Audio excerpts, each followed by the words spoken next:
एक भूतिया हवेली की कहानी। एक बार की बात है, शहर के किनारे एक पुरानी हवेली थी। लोग कहते थे कि वह हवेली शापित है और वहां कोई भी जाने की हिम्मत नहीं करता था। वर्षों से वह हवेली वीरान पड़ी थी और धीरे धीरे उस पर जंग लगने लगा।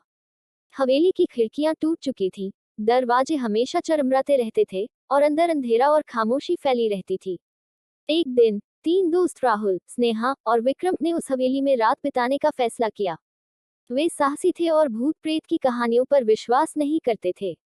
गांव वालों ने उन्हें मना किया, लेकिन उन्होंने किसी की नहीं सुनी। शाम ढलते ही वे तीनों अपने बैग पैक करके हवेली की ओर चल पड़े। हवेली के दरवाजे पर पहुंचते ही उन्होंने देखा कि वह जगह सच में डरावनी लग रही थी। हवेली का मुख्य दरवाजा खुद ब खुद खुला, मानो उन्हें अंदर बुला रहा हो। तीनों ने एक दूसरे की ओर देखा और अंदर चले गए। अंदर का माहौल और भी ज्यादा भयानक था। चारों ओर जाले, धूल और सन्नाटा था। दीवारों पर अजीब सी चित्रकारी थी, जैसे कि कोई दर्द भरी चीखों को कैद कर रहा हो। स्नेहा ने महसूस किया कि कोई उन्हें देख रहा है, लेकिन जब उसने मुड़कर देखा तो वहां कोई नहीं था।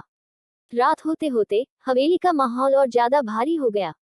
अचानक हवेली के एक कमरे से किसी औरत की रोने की आवाज आने लगी। आवाज इतनी दर्द भरी थी कि तीनों के रोंगटे खड़े हो गए। राहुल ने हिम्मत करके उस आवाज की दिशा में जाने का फैसला किया। वे एक लंबे और अंधेरे गलियारे में चले गए, जहां हवा ठंडी और भारी थी। आखिरकार वे उस कमरे के सामने पहुंचे, जहां से आवाज आ रही थी। कमरे का दरवाजा धीरे धीरे खुद ही खुल गया।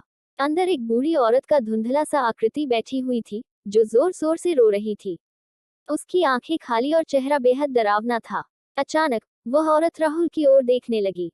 उसकी आंखों से खून की बूंदें बहने लगी और उसकी चीखें कमरे की दीवारों से टकराकर गूंजने लगी।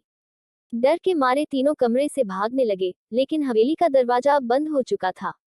वे जितनी तेजी से भागने की कोशिश करते, हवेली के गलियारे उतने ही लंबे और भ्रामक हो जाते।